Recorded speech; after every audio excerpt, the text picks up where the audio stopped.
चार चौघात आपण अशा गप्पा मारताना बोलू शकतो, पण स्टेजवर जाऊन बोलायला सांगितलं आणि समोर 50 लोक जरी दिसले तरी एक तो फिअर जो मनामध्ये निर्माण होतो तो जायला जरा वेळ लागतो. नुसतंच तुम्ही स्टेजवर जाऊन उभं राहायचं नाही आहे किंवा संवाद साधायचा नाही, तर ते ठरवलेली संहिता तुम्हाला तशीच्या तशी बरहुकूम करायची आहे. मग त्याच्यासाठी स्मरणशक्ती आली. मग ती स्मरणशक्ती, प्रसंगावधान आणि इतर कलावंतांशी असलेला कनेक्ट आणि त्यांचे रिॲक्शनचा खेळ, या सगळ्यातून ते नाट्य फुलत जातं. आणि तंत्रस्नेही असणं याच्यासाठी गरजेचं आहे की आत्ता एक पिढी जी आहे आपली पुढची आलेली, ती अचानकपणे 2 पायऱ्या वर चालली गेलेली आहे. कारण मोबाईल नावाचं खेळणं लहानपणी आपल्या हातात नव्हतं, ते त्यांच्या हातात आलेलं आहे. त्याच्यामुळे ते आपल्यापेक्षा त्यांना तंत्र जास्त लवकर अवगत झालेलं आहे.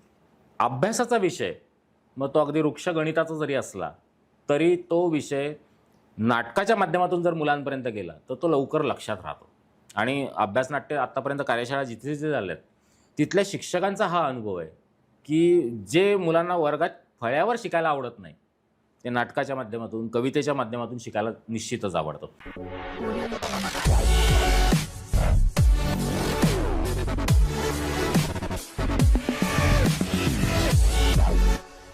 नमस्कार रसिक मित्रांनो, नमस्कार.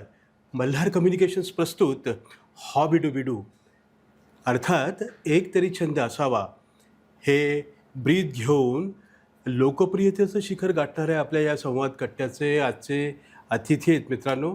एक ऊर्जावान, समर्पित, संवेदनशील असा रंगभिडू की ज्याचा 86 सालापासनं या खानदेशच्या रंगभूमीशी आणि विशेषतः बालनाट्य कलावंत म्हणून सुद्धा अतिशय घट्ट असं नातं आहे. आणि त्याच्या त्या समर्पित वृत्तीमुळं आज बालरंगभूमी परिषद मुंबईला जिचं मध्यवर्ती कार्यालय आहे आणि महाराष्ट्रभर जिचं जाळं उत्तमपैकी विणलं गेलेलं आहे आणि त्याच्या माध्यमातून एक सशक्त रचनात्मक स्वरूपाची, सकारात्मक स्वरूपाची बालरंगभूमीची चळवळ उभी राहिलेली, त्याच आमच्या सन्मित्राचं रंगभिडू श्रीयुती योगेश शुक्ल यांचं फार महत्त्वाचं योगदान आहे. आणि त्याचाच परिणाम म्हणून त्यांना मध्यवर्ती कार्यालयामध्ये एक महत्त्वाची जबाबदारी, कार्यवाह म्हणून ते सध्या काम बघतायत. आणि हा खानदेशचा मित्रांनो खऱ्या अर्थानं बहुमान आहे आणि हे पहिल्यांदाच हे पद आपल्याकडे चालत आलेलं आहे. तर असे योगेश शुक्ल यांची जी जर्नी आहे आणि त्यांनी काय काय केलेलं आहे नेमकं या आपल्या बालरंगभूमीसाठी आणि त्यांच्या मनात नेमकं काय आहे. उत्तम रंगभूषाकार म्हणून सुद्धा त्यांचा लौकिक आहे. राज्यनाट्य स्पर्धेमध्ये त्यांनी पारितोषिकं मिळवलेलं आहे. एक चांगल्यापैकी सेन्स असलेला कलावंत की जो समर्पित भावनेनं आज ही चळवळ सुदृढ होण्यासाठी मनापासून काम करतो आहे. तर अशा योगेश शुक्लांना आपण भेटूया आणि जाणून घेऊया एकूणच त्यांचा प्रवास. योगेशजी नमस्कार. आमच्या अख्ख्या मल्हार कम्युनिकेशनच्या टीमच्या वतीनं आपलं सहर्ष स्वागत. थँक्यू. 261 आय रिपीट मित्रांनो, 261चा एपिसोड क्रमांक आहे आणि शीर्षक आहे हे शाळा शिकवत नाही. अर्थातच बालनाट्याशी संबंधित हे सगळं असणार आहे आणि फोकस आपला त्या दृष्टिकोनातून असणार आहे. कारण महत्त्वाची जबाबदारी योगेश शुक्ल हे पार पाडत आहेत, त्यांच्या सशक्त खांद्यावरती आहे. तर योगेशजी मला सांगा, जवळपास 1986 मी तुम्हाला तुमचं इंट्रोडक्शन करताना सांगितलं, तर बराच मोठा कालावधी, मोठा स्पॅन आहे. पण मुख्य बालनाट्य, तुमचं बालपण, थोडंसं आठवणींचा अल्बम ओपन केला, फ्लॅशबॅकमध्ये आपण गेलो, तर काय नेमकं आठवते तुम्हाला या क्षणी? बालपणाची गोष्ट सांगायची झाली तर मी मुंबईला असताना प्राथमिक शिक्षण सत्यसाईबाबा इन्स्टिट्यूट जोगेश्वरी इथे होतं. त्या शाळेमध्ये आम्हाला त्या काळामध्ये नृत्यनाट्य हे विषय होते शिकवायला आणि ते शिकवायला शिक्षक पण होते. आणि मध्ये मध्ये ते सुलभा देशपांडे, सुधा करमरकर किंवा इतर आणखी नाट्य दिग्गज लोक होते, त्यांना बोलवून मार्गदर्शन पण करायचे. तिथे असताना 2-3 बालनाट्य केलीत, पण वडील BSNLला होते, त्यांची बदली जळगावला झाली आणि जळगावला यावं लागलं. साधारणतः एक 5वीत असताना मी जळगाव, 4थी-5वीत असताना जळगावला आलो आणि विषय असा झाला की बा आता आपलं नाटक सुटलं, अभ्यास आहे की अभ्यास राहील असं वाटलं. पण बैरामपेठेत राहायचो, तर तिथेच जवळ पत्रकार भवन होतं, त्याच्या हॉलमध्ये एक दिवशी मला नाटकाचा आवाज ऐकू आला आणि संध्याकाळी फिरता फिरता ऐकू आलं म्हणून मी हॉलमध्ये गेलो. तिथे जाऊन विचारलं की मला नाटकात काम करता येईल का. त्यांनी सांगितलं ठीक आहे. पण त्यांनी तब्बल 2 महिने मला वाट पाहायला लावली. समोर बसून बघ काय चाललं आहे काय नाही. 2 महिने वाट पाहिल्यानंतर एक छोटासा रोल 5 मिनिटाचा दिला मला. नाटक होतं फजितीचा फ. त्यातला एक छोटा 5 मिनिटाचा रोल केला आणि तिथून जो जळगावातला प्रवास चालू झाला नाटकातला, त्याच्यानंतर मी 28 बालनाट्य केलीत 5 वर्षामध्ये. वा वा वा वा. मग ह्या 28 बालनाट्यांच्या सगळ्या या प्रवासामध्ये आपल्याला मार्गदर्शक तर लागतोच, गुरु लागतोच. हे त्यांचंसुद्धा या निमित्तानं आपण स्मरण करूया. कोण कोण होते बरं ते? तेव्हा संस्था जी होती, ज्या संस्थेकडनं हे सादरीकरण व्हायचं, ती खानदेश नाट्य प्रतिष्ठान होती. त्याचे अध्यक्ष होते डॉक्टर कडुसकर आणि कार्याध्यक्ष होते चिंतामण पाटील. बरं. पण आम्हाला बालनाट्य लिखाण करणे, ते आमच्याकडनं बसवून घेणे, या सगळ्या गोष्टी करणारे ज्ञानेश्वर गायकवाड म्हणून होते. तर ज्ञानेश्वर गायकवाडांनीच लिहिलेली 28 बालनाट्य मी केलेली आहेत. आणि एक फक्त सुभाषचंद्र वैष्णवांचं नाटक केलं होतं, जे दुसऱ्या दिग्दर्शकांनी बसवलेलं होतं. समूह त्याच्यानंतर 90-91 मध्ये ज्ञानेश्वर गायकवाडांनी एक वेगळा संस्था स्थापला. रंगसेवक नावाने त्यांनी त्यांची स्वतःची संस्था सुरू केली. त्यामुळे ॲटोमॅटिकली खानदेश नाट्यमध्ये माझं प्रमोशन झालं आणि बालनाट्य विभाग माझ्याकडे आला. मग तिथली खानदेश नाट्यमधल्या मुलांची बालनाट्य बसवणे, त्याच्यासाठी स्क्रिप्ट जमा करणे, याच्यातून मग प्रवास असा सुरू झाला की आत्तापर्यंत मी फक्त अभिनेता होतो. पण मग प्रकाश योजना, म्युझिक, सेट कसा असावा, या सगळ्या गोष्टी शिकायला सुरुवात झाली. आणि त्यातूनच मग रंगभूषाही शिकायला मिळाली आणि पुढे जाऊन मग त्याच्यात आवड निर्माण झाली म्हणून त्याच्यात आणखीन बाहेर जाऊन मुंबईला वगैरे जाऊन शिक्षण घेतलं आणि रंगभूषाकार म्हणून पण आता नाव आहे. नाही वादच नाही. म्हणजे आपला सगळा प्रवास मी जवळून अनुभवलेला आहे. प्रचंड कष्ट असतात. तालमींच्या बाबतीमध्ये सुद्धा ह्या आपल्या सगळ्या रसिक मित्रांना असं वाटतं की बाबा बस आपण गेलो की आपल्याला रोल मिळाला पाहिजे आणि फार सोपं असतं हे खेळणं जे काय आहे नाटकात. तुमचं काय मत आहे त्याच्याबद्दल? नाटकात काम करणं कधीच सोपं नाही आहे. कारण एक तर तुम्हाला सगळ्यात महत्त्वाचं म्हणजे स्टेज डेअरिंग असणं गरजेचं आहे. होय. आणि ते असं काही सहज साध्य नाही आहे. 4 चौघात आपण अशा गप्पा मारताना बोलू शकतो, पण स्टेजवर जाऊन बोलायला सांगितलं आणि समोर 50 लोक जरी दिसले तरी एक तो फिअर जो मनामध्ये निर्माण होतो, तो जायला जरा वेळ लागतो. तो अभ्यासाने जातो. तो एक पार्ट आहे. दुसरा पार्ट, नुसतंच तुम्ही स्टेजवर जाऊन उभं राहायचं नाही आहे किंवा संवाद साधायचा नाही, तर ते ठरवलेली संहिता तुम्हाला तशीच्या तशी बरहुकूम करायची आहे. मग त्याच्यासाठी स्मरणशक्ती आली. मग ती स्मरणशक्ती, प्रसंगावधान आणि इतर कलावंतांशी असलेला कनेक्ट आणि त्यांचे रिॲक्शनचा खेळ, या सगळ्यातून ते नाट्य फुलत जातं. म्हणून नाटक हे टीमवर्कचं असतं असं म्हटलं जातं. एक जण कोणीतरी नाटकातला महत्त्वाचा नसतो, सगळेच महत्त्वाचे असतात. त्यात 2 मिनिटाचा रोल करणाराही महत्त्वाचा असतो, 2 तासाचा रोल करणाराही महत्त्वाचा असतो. खरं. म्हणजे नाटक खऱ्या अर्थानं समाजमनाचा आरसा तर असतंच. हो. एक सशक्त असं ते माध्यम आहे. तर खानदेश रंगभूमी मोठ्यांची आणि आता छोट्यांची, याची घट्ट असं तुमचं नातं निर्माण झालेलं आहे. आणि त्याच्यामुळे तुम्हाला मध्यवर्ती कार्यालयात सुद्धा कार्यवाह म्हणून ही सगळी चळवळ पुढे नेण्यासाठी तुम्ही कार्यरत आहात. तो खानदेशचा मी मगाशी सांगितल्याप्रमाणे तो बहुमानच आहे खऱ्या अर्थानं. तर त्याचा उपयोग, ह्या पदाचा उपयोग गेल्या ती पद स्वीकारल्यापासून तुम्ही कशा पद्धतीने करून घेत आहेत हे जर आपल्या मित्रांना कळलं पाहिजे. बालरंगभूमीच्या मध्यवर्तीकडनं होणारे जवळपास सर्व उपक्रम आपण जळगावमध्ये राबवतो आहोत. बरं. म्हणजे त्याच्यामध्ये महत्त्वाच्या उपक्रमांमध्ये आहे इतिहास महाराष्ट्राचा. साधारणतः जुलै महिन्यामध्ये इतिहास महाराष्ट्राचा उपक्रम राबवला जातो. त्यात ऐतिहासिक एक व्यक्तिमत्व दिलं जातं इतिहासातलं, की ज्याचा अभ्यास मुलांनी करायचा आहे आणि त्याच्यावर नाट्य, नृत्य, चित्रकला, म्हणजे जेवढ्या प्रयोगक्षम कला आहेत त्याच्यातून सादरीकरण करायचं आहे. एक 8 ते 10 मिनिटाचं. म्हणजे त्यांना पूर्ण चरित्र वाचून त्याचा सारांश काढून त्यातला एखादा प्रसंग घेऊन तो डेव्हलप करावा लागतो आणि त्याचं सादरीकरण करावं लागतं. या उपक्रमाचा भाग म्हणजे प्राथमिक फेरी आपल्या जळगाव जिल्ह्यात होते. इथून ठरलेले विजेते अंतिमला मुंबईला जातात आणि तिथे मागच्या वर्षी छत्रपती शिवाजी महाराज विषय होता आणि जळगावातल्या 2 संघांनी तिथे अंतिममध्ये पारितोषिक घेतलं.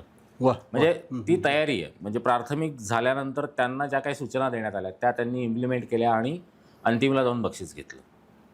म्हणजे त्यातली एक मुलगी तर ग्रामीण भागातून आलेली होती. अच्छा अच्छा अच्छा अच्छा. त्याच्यामुळे आम्ही नुसतं शहरापुरतं मर्यादित न राहता ग्रामीण भागापर्यंतही पोचता येईल का याचे सतत चाचपणी करत असतो आणि त्या त्या शाळांमध्ये जाऊन प्रचार प्रसार करत असतो या सगळ्या गोष्टींचा. छान छान. म्हणजे बरं बघ मला हा एक इतिहास महाराष्ट्राचा हा एकच उपक्रम नाही. हां, त्याच्यानंतर जल्लोष लोककलेचा एक उपक्रम होतो की मुलांनी महाराष्ट्राच्या लोककला ज्या समृद्ध लोककला आहेत आपल्या त्यांचा अभ्यास करावा आणि त्यांचं सादरीकरण स्टेजवर करावं. मग ते गायन, नृत्य आणि वादन, लोकवाद्य वाजवण्याच्या सगळ्यात जास्त एंट्री जळगावला असतात. हे अभिमानाने आम्ही महाराष्ट्रात जिथे जिथे जातो तिथे सांगतो की सगळीकडे होणाऱ्या जल्लोष लोककलेच्या उपक्रमामध्ये सगळ्यात जास्त लोकवादनाच्या एंट्री जळगावला असतात. क्या बात. म्हणजे जळगावला मुलांमध्ये लोकवाद्यवादक इतके आहेत याचा एक आपल्याला अभिमान असला पाहिजे आणि या उपक्रमातून ते समोर आलेत. त्याच्यानंतर आम्ही एक दिव्यांग मुलांसाठी उपक्रम घेतो, यहा क्या हम सिकंदर म्हणून. त्यामध्ये दिव्यांग मुलांना आम्ही त्यांची स्पर्धा घेत नाही, कारण दिव्यांग मुलांमध्ये जे विभाग पडतात वेगवेगळ्या त्यांच्या व्यंगानुसार, तर त्याच्यात असं व्हायला नको की स्पर्धा घेतल्यानंतर हे असं ते म्हणजे त्यांच्यात तुलना नको. ती सर्व सारखी आहेत आणि त्यांना आपल्याला मूळ प्रवाहात आणायचं आहे म्हणून आपण त्यांचा महोत्सव करतो. त्या मुलांनी सादरीकरण करायचं आहे. मग ते नृत्य असो, नाट्य असो, चित्रकला असो, रांगोळी असो, ज्या कला त्यांना सादर करायच्या आहेत, ग्रीटिंग्स तयार करणं असो, या सगळ्या कला त्यांनी सादर करायच्या आणि त्या सादरीकरणाचं एक पारितोषिक म्हणून आपण त्या शाळेला देणगी स्वरूपात एक रक्कम देतो आणि त्या शाळेतल्या 5 शिक्षकांचा आपण सन्मान करतो. हा झाला दिव्यांग महोत्सव. त्याच्यानंतर आपण अजून असे बरेच उपक्रम घेतो. नाट्यछटाचं शिबिर घेतो, एकपात्री अभिनयाचं शिबिर घेतो. या व्यतिरिक्त बालनाट्य करणारी जी महाराष्ट्रातली मंडळी आहेत त्यांच्यासाठी बालनाट्य सादरीकरण कार्यशाळा, म्हणजे बालनाट्य सादर करताना काय काय पथ्य पाळली पाहिजे, संहिता कशी निवडायची, याच्यासाठी मुंबईला आपण शिबिर घेतो की जेणेकरून तिथली दिग्गज लोक या सगळ्या बालनाट्य करणाऱ्या मुलांना किंवा तरुणांना मार्गदर्शन करू शकतील. असं सगळं आहे. आणि त्याशिवाय कोल्हापूरच्या कणेरी मठामध्ये कला संस्कार शिबिर घेतो आपण. कला आणि संस्कार यांची सांगड घालून आपली संस्कृती अधिकाधिक मुलांपर्यंत पोहोचवण्यासाठी आम्ही प्रयत्न करत असतो. वा वा वा वा. पण मग ह्या सगळ्या तुम्ही ज्या कार्यकर्ता भाव मनापासून जपत जपत हे सगळं करत आलेलं आहात, तर मोठ्यांचे आशीर्वाद नक्कीच असणार आहे. हो. कोणते म्हणजे तुम्ही टीमवर्कचा मगाशी उल्लेख केला, तर हे संघटन बांधणी जी आहे आणि तुम्हाला सुद्धा प्रोत्साहित करणारे काही वरच्या पदांवर असलेले लोक असतीलच, त्यांचा उल्लेख नक्की झाला पाहिजे. बालरंगभूमी परिषदेमध्ये मी गेल्या 2 वर्षापूर्वीच कार्यकारिणी सदस्य म्हणून जॉईन झालो होतो आणि गेल्या वर्षी प्रभारी प्रमुख कार्यवाह पदाची जबाबदारी माझ्याकडे आली आहे. कारण आमचे प्रमुख कार्यवाह जे होते सतीश लोटके, त्यांच्या अर्धांगिनीची तब्येत थोडी नाजूक असल्यामुळे त्यांना ते सांभाळणं शक्य नव्हतं, कारण हॉस्पिटल आणि याचा सगळ्याचा व्याप, म्हणून ती जबाबदारी माझ्याकडे देण्यात आली. पण या सगळ्या गोष्टींमध्ये सगळ्यात महत्त्वाचं मार्गदर्शन होतं ते म्हणजे आमच्या अध्यक्ष ज्या आहेत बालरंगभूमी परिषदेच्या मध्यवर्तीच्या ॲडव्होकेट नीलम शिर्के सामंत, यांचं सहकार्य खूप झालं. मला वाटतं त्या उत्तम हे सुद्धा स्वतःच अभिनेत्री सुद्धा हो, त्या स्वतः अभिनेत्री आहेत. त्यांनी सिनेमा, सिरियल्स याच्यातून अभिनय केला आणि आता त्या लहान मुलांसाठी गेल्या 10 वर्षापासून काम करत आहेत. त्यातच मग बालरंगभूमीचं कार्य त्यांच्याकडे आलेलं आहे. तर या माध्यमातून मग त्यांनी प्रोत्साहन दिलं की ही नुसती जबाबदारी नाही आहे, तर या जबाबदारीतून मिळालेले हक्कच नुसते गाजवायचे नाही आहेत, तर याची जबाबदारी ओळखून अजून काय करता येईल, संपर्क कसा वाढवता येईल, या माध्यमातून सगळ्याकडे संपर्क ठेवणे, महाराष्ट्रातल्या सगळ्या शाखांशी संपर्क ठेवणे, तिथल्या पदाधिकाऱ्यांशी रॅपो बनवणे आणि त्यांना कार्य करण्यासाठी उद्युक्त करणे, या सगळ्या गोष्टी त्या माध्यमातून घडत गेल्या. आणि मग इतर सहकारी जे आहेत, पूर्ण महाराष्ट्रातले लोक आहेत, प्रत्येक विभागातला एक माणूस मध्यवर्ती कार्यकारिणीत असतो. आपल्या खानदेशात सहकार्य करणारे सुजय बालेराव आहे, नागसेन पेंढारकर आहे नंदुरबारचे, सुजय धुळ्याचा आहे, हे सुद्धा सहकार्य करत असतात खानदेशात आपल्याला जे काही कार्य उभं करायचं आहे या दृष्टीने. आणि या सगळ्यांच्या पाठिंब्यावर, त्यांनी दिलेल्या प्रोत्साहनाच्या जोरावर सुरू आहे काम. वा वा. मनापासून शुभेच्छा तुमच्या कामाला. आणि आपल्या विषयाच्या अनुषंगाने परत एक माझ्या बाजूने प्रश्न राहील की शिक्षण आणि प्रशिक्षण या दोन्ही गोष्टी अत्यंत महत्त्वाच्या आहेत. हो. आणि शिक्षण म्हटलं की अगदी बालवयापासून संस्कार करणारी आपली शाळा, गुरुजन वगैरे वगैरे. पण अशा शिक्षकांना सुद्धा मार्गदर्शन ह्या शिक्षणाच्या बाबतीत, नाट्य प्रशिक्षणाच्या बाबतीत काही गोष्टी कार्यशाळेच्या निमित्तानं तुम्ही करतात. हो. ते काय सांगाल त्याच्या बाबतीमध्ये, काय आहे ते विशेष त्याच्यात? केवळ बालनाट्य सादरीकरण शिबिराचा जो मी मगाशी उल्लेख केला, तर तो बालनाट्य सादरीकरण शिबिर हे जे आधीच बालनाट्य करतायत त्यांच्यासाठी आहे. अच्छा. परंतु शिक्षण हा जो आपल्याकडे पार्ट आहे त्याच्यामध्ये साधारणतः पालकांची पण मनोवृत्ती अशी आहे की बाबा नाटक नको, नृत्य नको. आता थोडीफार जागृती होतीये, परंतु नाटक, नृत्य याच्या बाबतीत थोडंसं कल त्यांचा कमी असतो, अभ्यासाकडे लक्ष दे. पण जर त्याला कलेची जोड मिळाली अभ्यासाला, तर तो किती सहज सोपा होऊ शकतो याचं आम्ही उदाहरण म्हणून आम्ही एक असं अभ्यास नाट्य म्हणून एक चळवळ राबवतो आहे सध्या.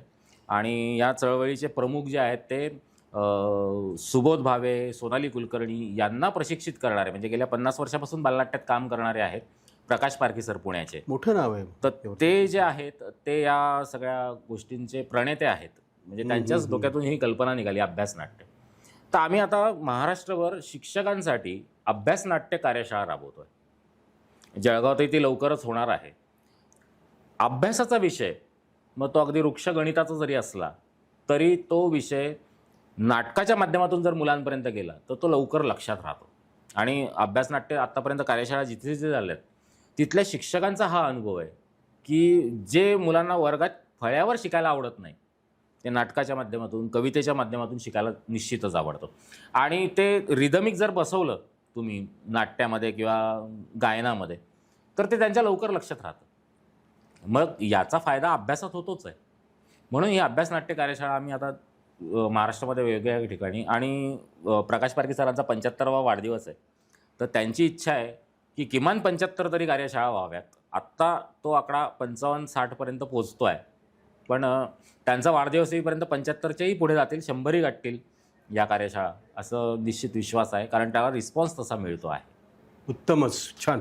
बरं, मग केवळ मगाशी तुम्ही म्हणालात की हे सगळे डिपार्टमेंट्स नाटकाच्या संदर्भातले तंत्र हे सगळे तुम्ही हाताळलेले आहेत, नाही का?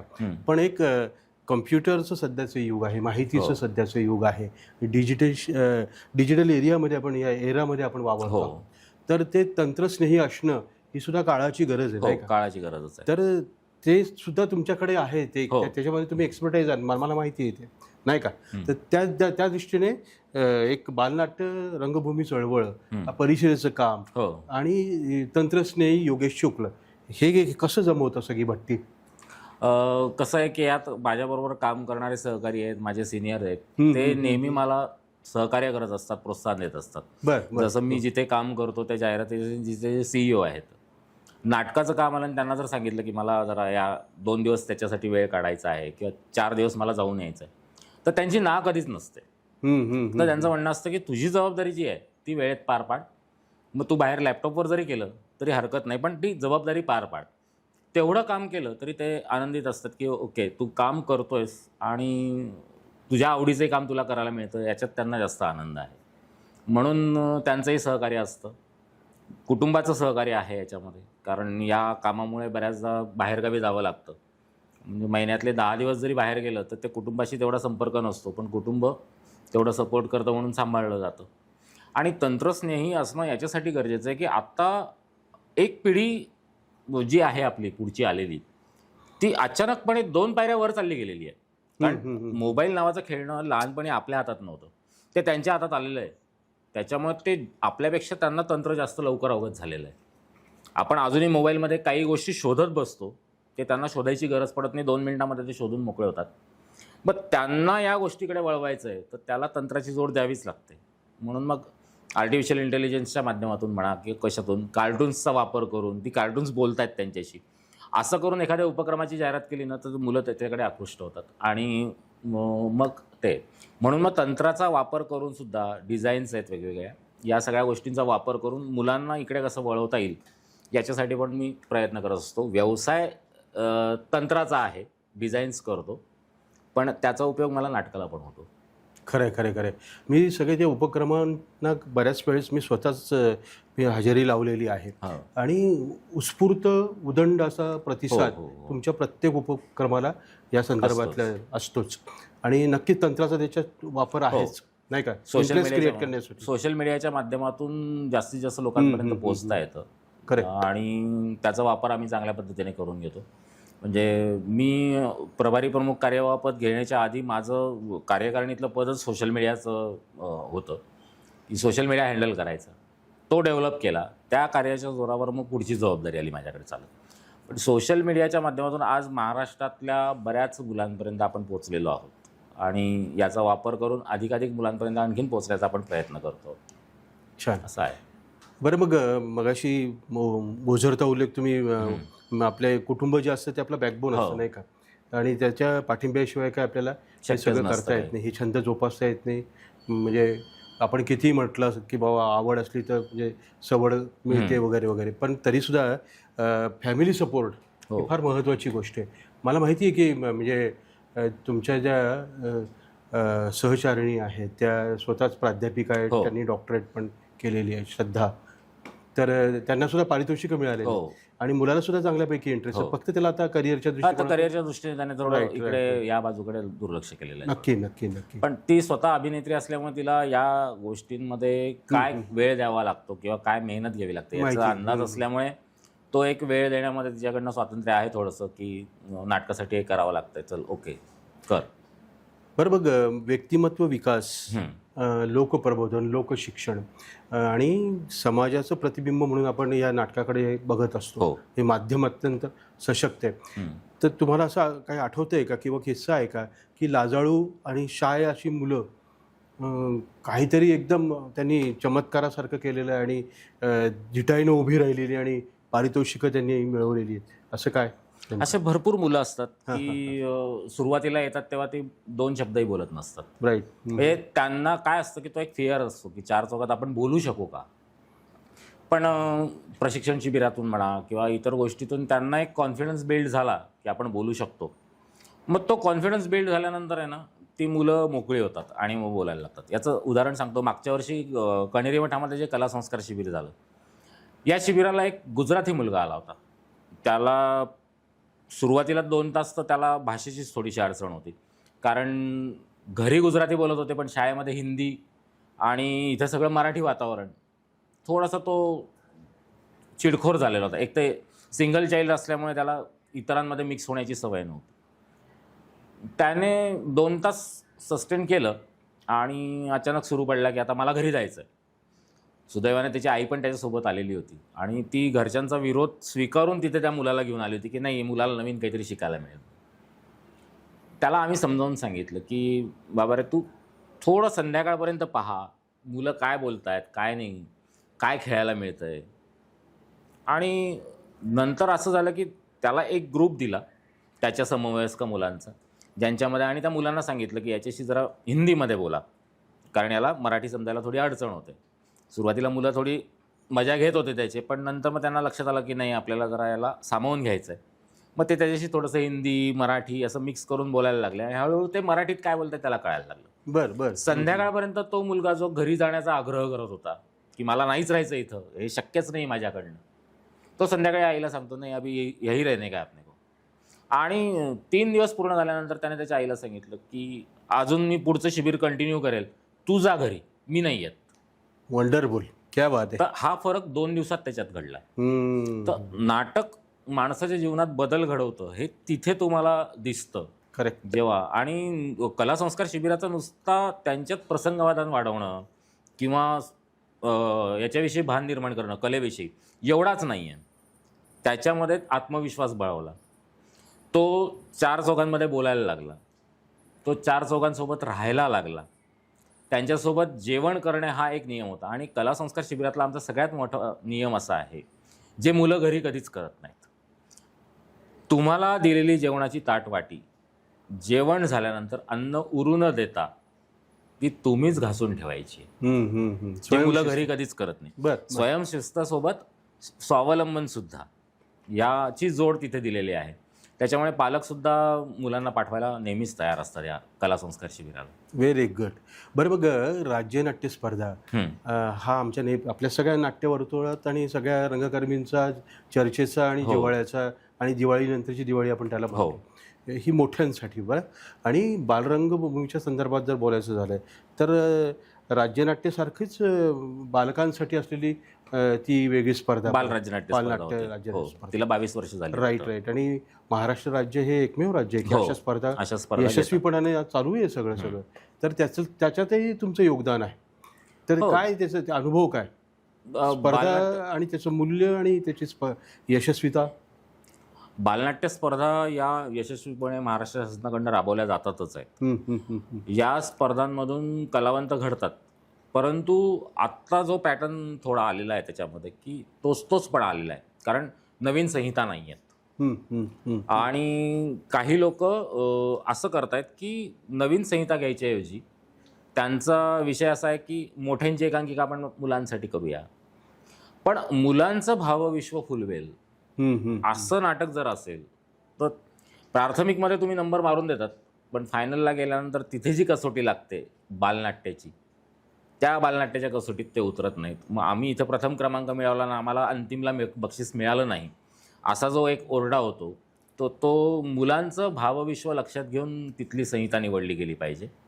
आणि आमचा बालरंगभूमी परिषद म्हणूनही आग्रह आहे. इव्हन आम्ही हे जे सगळ्या संहिता निवडणारं किंवा त्याला सेन्सॉर करणारं जे मंडळ आहे, प्रयोग परिनिरीक्षण मंडळ, त्यांच्याकडे आम्ही आग्रह धरलेला आहे की तुम्ही ज्यामध्ये मुलांचे विषय असतील किंवा मुलांच्या संबंधित विषय असतील अशाच संहितांना बालनाट्य कॅटेगरी द्या. आणि शासनालाही विनंती केली की एकांकिका कॅटेगरीमध्ये ज्यांना सेन्सॉर मिळालं आहे त्यांना बालनाट्य विभागात काम, म्हणजे त्यांची संहिता सादर करण्याची परमिशन देऊ नका. आणि समजा त्यांनी सादर केली तर त्याचा पारितोषिकासाठी विचार करू नका. दुसरा आणखीन आमचा एक आग्रह सुरू आहे की बालनाट्य स्पर्धा तुम्ही पण पाहिलेल्या आहेत सर. होय. या स्पर्धांमध्ये लहान मुलांसाठीच्या स्पर्धा आहेत, रंगमंचावर लहान मुलं काम करतात, पण तंत्रज्ञान, दिग्दर्शन या सगळ्या गोष्टी मोठे माणसं करतात. आमचं म्हणणं असं आहे की तंत्रज्ञान सांभाळणारा जर एखादा बालक असेल तर त्याचा पारितोषिकासाठी प्राधान्याने विचार करावा. त्याला कारण असं आहे, स्पर्धेमध्ये अभिनयाची बक्षिसं प्राथमिक फेरीला 12 असतात, 2 मेडल आणि 10 सर्टिफिकेट. ते 12 सर्टिफिकेट नंतर उरलेली 18 बक्षिसं मोठेच माणसं घेऊन जातात. मग स्पर्धा लहान मुलांची कुठे आहे? ही मोठ्यांची स्पर्धा होत चालली आहे. तर ते टळावं म्हणून आम्ही एक त्यांना नियम, त्याच्यासाठी प्रयत्न सुरू आहेत आमचे अजून, की लहान मुलांनी जर तंत्र सांभाळलं तर त्यांचा पारितोषिकासाठी प्राधान्याने विचार करावा, कारण स्पर्धा लहान मुलांची आहे. मला असं वाटतं की तुमच्या सजगतेमुळे आणि तुमच्या ह्या पदामुळे आणि तुम्ही ज्या झोकून दिलेल्या ह्या सगळ्या तुमच्या वृत्तीमुळे हे सगळं घडतंय. अतिशय म्हणजे जे सत्य परिस्थिती आहे तो मुद्दा फार महत्त्वाचा आहे की सगळेच मग म्हणजे बाल कलावंतांना या सगळ्या याच्यात तंत्रज्ञान त्यांना शिकू दे, पुढचे नंतर त्याच्यातूनच तयार होतील. एक्झॅक्टली, बरोबर आहे. हे तुमचं घट्ट नातं असल्यामुळे आणि हे सगळं समर्पित वृत्ती असल्यामुळे हे घडतं. त्याच्यावर नजर असते आपली की काय नेमकं नको आहे आपल्याला आणि काय नेमकं आपल्याला हवं आहे, नाही का? त्याच्यामुळे नक्कीच ही खांद्याच्या रंगभूमीला आणि विशेषतः बालरंगभूमीला ह्या तुमच्या या सगळ्या पदामुळे म्हणा आणि तुमच्या या सगळ्या समर्पित योगदानामुळे निश्चितच बळ मिळालेलं आहे. तर योगेशजी, आपण आता आपल्याकडे वेळेची मर्यादा आहे. खरं तर इतकी छान चर्चा आहे आपल्या या संवाद कट्ट्यावर रंगलेली आहे आणि महत्त्वाचा विषय. आत्तापर्यंत आमचे म्हणजे 261वा हे एपिसोड आहे, पण बालरंगभूमीच्या संदर्भामध्ये योगेश शुक्ल हे जे प्रॉपर नाव आहे ते आणि हा विषयसुद्धा हा पहिल्यांदा आलेला आहे. तर त्या दृष्टिकोनातून ज्या हौशी बालकलावंत असतील की ज्यांना ह्या आपल्या परिषदेशी म्हणजे त्याचं सभासदत्व घ्यायचं असेल, त्याच्यात सहभागी व्हायचं असेल या चळवळीमध्ये, कारण ही चळवळ म्हटलं पाहिजे, अत्यंत रचनात्मक स्वरूपाची, क्रिएटिव्ह आणि कन्स्ट्रक्टिव्ह अशी, पॉझिटिव्ह अशी ही चळवळ आहे. तर याच्यात जर त्यांना तुमच्यासारखं योगदान द्यायचं असेल किंवा तुमच्या मार्गदर्शनाखाली तयार व्हायचं असेल तर कसं ते तुमच्याशी संपर्क करतील, संवाद करतील? सगळ्यात महत्त्वाचं म्हणजे बालरंगभूमी परिषद विद्यार्थिनींसाठी म्हणजे वय वर्ष 15च्या आतले मुलं यांच्यासाठी कोणताही चार्ज लावत नाही. वा, म्हणजे आता फी वगैरे कोणतीही फी नाहीये. अच्छा. कला संस्कार शिबिर जळगावातून जी मुलं कोल्हापूरला शिबिराला जातात त्यांना प्रवास भाड्याचा खर्च नाही आहे, तिथल्या निवासाचा खर्च नाही आहे, तिथल्या जेवणाचा खर्च नाही आहे. हा सर्वस्वी खर्च बालरंगभूमी परिषद उचलते. मुलांनी फक्त शिकावं आणि त्याच्यासाठी कोणताही मुलगा थांबू नये. कारण कसं आहे की प्रत्येकाची परिस्थिती नाही आहे की आपल्या मुलाला, बऱ्याच जणांची इच्छा असते की आपल्या मुलाला पाठवावं, पण आर्थिक विषय कुठेतरी तिथं अडचणीचा ठरतो आणि तो ठरू नये म्हणून आम्ही ही मदत करत असतो की तुम्ही लहान मुलांसाठी तुम्हाला काहीच खर्च नाही. मात्र पालकांना जर त्याच्यासोबत सहभागी व्हायचं असेल तर पालकांसाठी त्यांनी प्रवास भाडं त्यांचं खर्च करायचं आहे आणि तिथे येऊन निवास भोजनाचे पैसे त्यांनी भरायचे त्या ठिकाणाच्या नियमानुसार. त्याच्यात बालरंगभूमीचा काही संबंध नाही, ते पैसे डायरेक्टली त्यांना जातात. तर असं म्हणजे बालप्रेक्षक जर कोणाला व्हायचं असेल किंवा या बालरंगभूमीशी जुळायचं असेल तर मुलांना सभासदत्वासाठी कोणतीही फी नाही आहे. त्यांनी फक्त एक बालप्रेक्षक फॉर्म आहे तो भरायचा आहे. त्यांनी तो फॉर्म भरला की तो फॉर्म भरल्यानंतर त्यांना त्या ग्रुपमध्ये, व्हॉट्सॲप ग्रुपमध्ये आणि इतर ग्रुपमध्ये सामील करून घेतलं जातं. बालरंगभूमीचे कोणतेही उपक्रम असले तर ते त्यांच्यापर्यंत त्या माध्यमातून पोचतात आणि त्यांना त्या याच्यात भाग पण घेता येतो. आणि कोणत्याही उपक्रमामध्ये भाग घेण्यासाठी कोणतीही प्रवेश फी नाही, अनामत रक्कम नाही. मात्र जी कोणती पारितोषिकं असतील ती पारितोषिकं त्यांना मिळतात. म्हणजे बालरंगभूमीचं हे एक वैशिष्ट्य आहे की ज्यांच्यासाठी ही परिषद आहे त्यांना सभासद होण्यासाठी कोणतेही पैसे भरायचे नाही आहेत. हे फार महत्त्वाचं आहे. हो, कारण बऱ्याच वेळेला शाळेची फी भरायला आपल्या खानदेशातल्या गरीब शेतकऱ्यांच्या मुलांना जरा प्रॉब्लेम येतो. पण मग करायचं असतं, टॅलेंट पण असतं, पण मग अशा वेळेस जर आपला मदतीचा हात परिषदेच्या वतीने मिळाला तर फार उत्तम गोष्ट आहे. इवन कोणाला जर संपर्क साधायचा असेल तर ते बालरंगभूमी परिषदेशी संपर्क साधू शकतात. आणि ते जळगाव शहरातलेच राहणारे असले पाहिजे असंही नाही आहे. ग्रामीण भागात पण ही चळवळ नेण्याचा आमचा प्रयत्न सुरूच आहे. पण तिथपर्यंत आत्ता आम्ही जळगावच्या जवळच्या शहरांपर्यंत पोहोचतो आहे. कारण कसं आहे की ग्रामीण भागामध्ये थोडा अवेअरनेस यायला वेळ लागतोय, थोडे प्रयत्न करावे लागतात. पण आता भुसावळ, अंमळनेर या भागामध्ये आम्ही पोहोचलेलो आहोत. अंमळनेरला तर बालमंच स्थापन पण झालेला आहे. तिथले बरेचसे लोक, मोठी माणसं जी आहेत, म्हणजे 16 वर्षाच्या वरचे जे आहेत ते बालरंगभूमी परिषदेचे सभासद आजीवन होऊ शकतात. तर ते जे आजीवन झालेले आहेत सभासद असे अंमळनेरमध्ये सभासद आहेत, भुसावळमध्ये आहेत की ते हे उपक्रम तिथे राबवण्यासाठी मदत करतात आम्हाला, किंवा इथले उपक्रम तिथे राबवायचे असतील तर ते उपक्रम तिथे राबवतात. असं जे काही सुरू आहे तर अजून ग्रामीण भागापर्यंत आमचा पोहोचण्याचा प्रयत्न आहे. निश्चितच ग्रामीण भागातल्या मुलांपर्यंत ही गोष्ट पोहोचली, त्यांनी आम्हाला संपर्क केला तर त्यांच्याही गावामध्ये बालरंगभूमीची चळवळ सुरू होऊ शकते. छान छान. बरं, मग संपर्कासाठी, संवादासाठी आपला भ्रमणध्वनी क्रमांक जरा शेअर केलेला बरं. माझा भ्रमणध्वनी क्रमांक 9657701792 या क्रमांकावर संपर्क करा. सकाळी 8 वाजेपासून तर रात्री 10 वाजेपर्यंत हा नंबर सुरू असतो. या वेळात कधीही तुम्ही कॉन्टॅक्ट केला तर तुम्हाला योग्य ती माहिती दिली जाईल. वा. तर योगेशजी, आज आमच्या मल्हार कम्युनिकेशनच्या या हॉबी डू बी डू एक तरी छंद असावा या संदर्भात आपण आमच्या कट्ट्यावर आलात आणि फार उत्तम, महत्त्वाची माहिती, उपयुक्त माहिती आमच्या सगळ्या कलावंतांना, हौशी रंगकर्मींना तुम्ही दिलेली आहे. इवन बालरंगभूमी असो किंवा मोठ्यांची रंगभूमी असो, उत्तम रसिक तयार करणं हे सुद्धा आपलं उद्देशच आहे. नक्की. तो नाटकाचा रसिक निश्चित असेल, त्याचा कान तयार झालेला असेल, डोळे तयार झालेले असतील. त्याच्यामुळे आज नुसता कलावंत घडवणं नाही आहे, उद्याचा तंत्रज्ञ, उद्याचा प्रेक्षक हे सुद्धा या माध्यमातून घडवला जातोय. नक्कीच नक्कीच नक्कीच. म्हणूनच तुम्ही जे म्हटलंय की हे शाळा शिकवत नाहीत, शाळेमध्ये जे शिक्षण मिळतं ते आपलं प्रसंगोचित शिक्षण आहे. पारंपरिक, आपल्याला पारंपरिक शिक्षण पाहिजे किंवा ज्याचा तुम्हाला जीवनात, व्यावसायिक जीवनात उपयोग होईल असं. पण व्यावसायिक जीवनामध्ये येणारा कॉन्फिडन्स, बोलतानाचा, भाषा, याचं शिक्षण नाटक देतं. म्हणून शाळेच्या व्यतिरिक्त आम्ही अजून मोठी शाळा चालवतो आणि या शाळेमध्ये सहभागी होण्याचं सगळ्यांना आमंत्रण आहे. वा वा वा वा वा. किती दिलखुलासपणे परिषदेचं काम आपल्या पुढे आलं आहे मित्रांनो. आणि नक्की आजच्या या कट्ट्याचा फायदा तुम्ही घ्या आणि ह्या सगळ्या बालरंगभूमीशी संबंधित असलेल्या परिषदेच्या कामामध्ये अगदी मनापासून सहभागी व्हा. उन्हाळी शिबिर असो, सुट्टीतलं सगळं काही, हे फक्त योगेशजींनी जो काही भ्रमणध्वनी क्रमांक शेअर केलेला आपल्याशी, त्याच्यावर तुम्ही संपर्क करा आणि चळवळीत सहभागी व्हा, असं आवाहन या निमित्तानं मी तुम्हाला करतो. पुन्हा एकदा तुम्ही आलात, तुमच्या विश लिस्टमध्ये, बकेट लिस्टमध्ये आपल्या प्रत्येकाची असते जे काही संकल्प आहेत त्याची पूर्ती हो, अशी नटराजाच्या चरणी, रंगदेवतेच्या चरणी आपण प्रार्थना करूया. आणि मल्हारच्या टीमच्या वतीने संवाद कट्ट्यावर तुम्ही आलात आणि उत्तम संवाद केला, त्याबद्दल मनापासून आभारी आहे. धन्यवाद. नमस्कार. मल्हार कम्युनिकेशनकडनं हॉबी डुबी डू हा जो एक उपक्रम राबवला जातो आहे, या उपक्रमाच्या माध्यमातून छंदिष्ट लोकांना एक वेगळा प्लॅटफॉर्म निर्माण झालेला आहे की ज्याच्यातून तुमचा छंद चार जगात तुम्हाला मांडता येतो आणि त्याविषयी जागरूकताही निर्माण करता येते. या छंदाविषयी नुसतं सांगणंच नाही आहे, तर असा छंद असणं हे प्रत्येकाची गरज आहे आणि तो प्रत्येकाला असतो.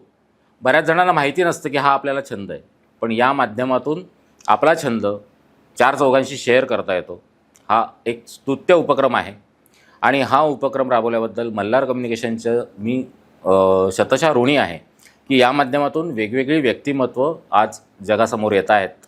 हा उपक्रम अधिकाधिक चालत राहो. 261वा भाग झालेला आहे, याचे 1000च्या वरती भाग व्हावं हीच माझी सदिच्छा. आणि मी आवाहन करतो की या चॅनलला तुम्ही जास्तीत जास्त सबस्क्राईब करा, लाईक करा आणि तुम्हीसुद्धा जर छंदिष्ट असाल तर निश्चितच त्यांच्याशी संपर्क करा. तुम्हीसुद्धा या माध्यमातून जगासमोर येऊ शकता. धन्यवाद.